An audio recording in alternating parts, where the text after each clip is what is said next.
Enfin, la septième et dernière course que tu as fait, c'est trois simples courses que j'ai combinées en une seule course parce qu'elles sont toutes optionnelles. C'est-à-dire que tu n'as pas vraiment besoin de les faire pour le moment. Ne pas les faire n'affecterait pas la suite du travail qu'on a à faire. Si jamais tu les fais ou l'une d'elles, ce serait juste un plus pour y enfoncer ton solide système d'opération déjà établi si tu as suivi et fait les 6 premières courses dont j'ai couvert. La première course, c'est ouvrir un compte et une page Instagram strictement pour ton métier d'acteur de cinéma. Parmi ces trois courses, celle-ci, je t'encourage sérieusement de la considérer.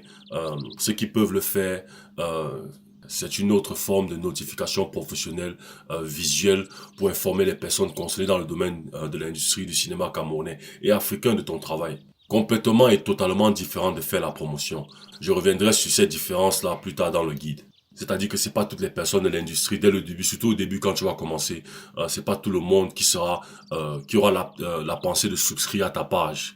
Donc euh, une autre façon d'informer les gens que si jamais tu postes une vidéo sur ta page YouTube, que les gens, le monde sache que voilà, tu as posté une vidéo par exemple sur comment tu travailles, les différentes marches que tu peux faire en tant qu'acteur, voilà par exemple, ou bien peu importe le contenu de ce que tu postes en termes de ton travail pour que celui qui suive. Voilà, c'est juste une autre forme de autre que la notification que tu envoies sur ta page à quelqu'un de souscrit sur ta page YouTube. C'est une autre forme de notification voilà de ta page YouTube et de ton travail. Maintenant, quand tu crées ta page Instagram, sur la partie biographie, fais la même chose que tu as fait comme sur la page d'acteur de cinéma YouTube. Mets un de tes deux noms et un de tes prénoms et continue avec acteur de cinéma camerounais. Un peu comme ceci. Voilà. Si jamais parfois ça arrive que Instagram ne te permet pas d'écrire acteur de cinéma camerounais, ça peut-être ça t'ajoute le 01 ou je sais pas moi. Bref, ça parfois ça te donne d'autres autres options que ce que tu recherches en termes de juste acteur de cinéma camerounais. Prends juste celle qui se rapproche le plus de tes deux noms, de ton prénom et ton nom et acteur de cinéma camerounais. Voilà. Choisis celle qui se rapproche le plus possible. Voilà. Parce que parfois Instagram ne permet pas d'avoir juste acteur de cinéma camerounais. Voilà. En passant, il faut que le nom et le prénom que tu choisis soient les mêmes dans le même ordre que ceux de ta page YouTube. Donc, comme on l'a fait avant dans les autres pages, dans les autres vidéos du début, par exemple dans le CV, c'était Emmanuel Bidias, acteur de cinéma. Tu gardes Emmanuel Bidias, acteur de cinéma, bien sûr, pas mon nom. Tu mets ton nom bien sûr à toi. Voilà. Euh, et en bas, sur la partie description, tu mets le lien de ta page YouTube. De façon à ce que dès qu'on clique dessus, on arrive directement sur ta page YouTube. Et c'est tout. Je te dirai plus tard dans le guide le site d'information que tu pourras poster sur cette page Instagram. La prochaine course à faire, vraiment, je n'ai pas grand chose à dire ici. Hein. C'est ton site internet. Et comme je l'ai déjà dit, c'est vraiment optionnel. Hein. Je pense que pour un début, ta page YouTube fait déjà tout ce travail. Maintenant, si tu veux absolument avoir un site et que tu as les ressources pour le faire, vas-y, fais-le. Ce sera juste un plus. Et en ce qui me concerne, pour le moment, c'est pas vraiment nécessaire. Voilà. Et la toute dernière course que tu as fait, je suppose, normalement c'est comme ça que ça devrait être. C'est un document de légalisation de ta profession d'acteur de cinéma au ministère de la Culture. Maintenant, écoute bien ce que je vais dire.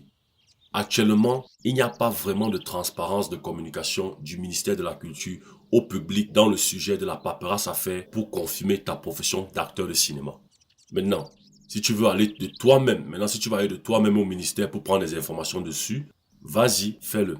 Avec toutes les courses que tu as déjà effectuées jusqu'ici, tu as tous les éléments nécessaires si jamais la procédure consiste à juste remplir un ou plusieurs possibles formulaires qui te demanderont là-bas. Maintenant, s'il y a une forme de somme ou caution à payer, ce sera à toi de voir comment tu te débrouilles à ce niveau.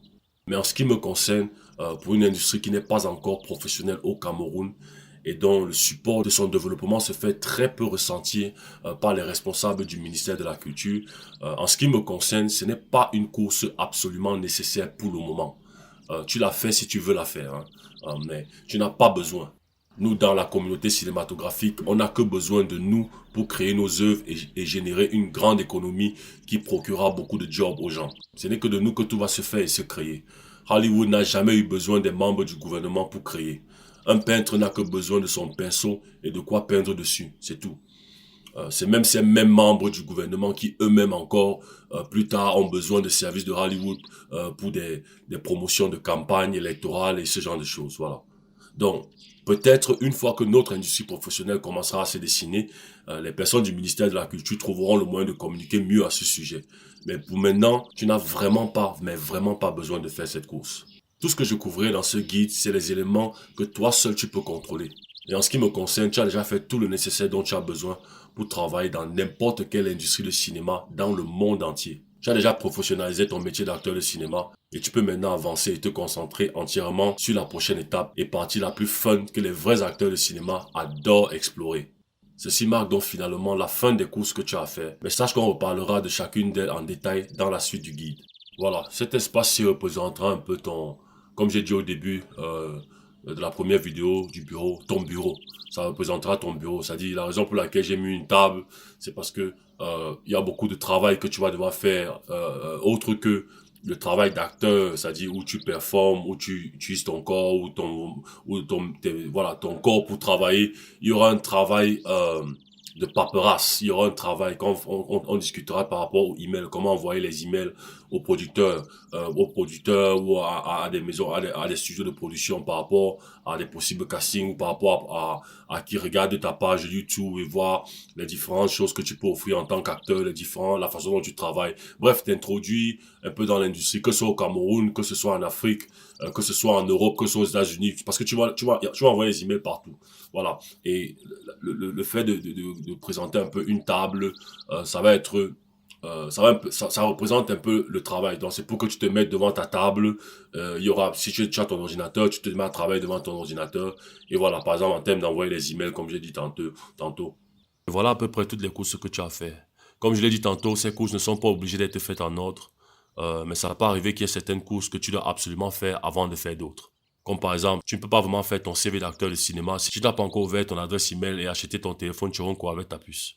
Donc, voilà les courses que tu peux faire le plus rapidement et sûrement possible et fais-les. Et en espérant que tu aies déjà accompli tes 6 ou 7 courses, je te souhaite toutes mes félicitations et je te retrouve dans la prochaine étape.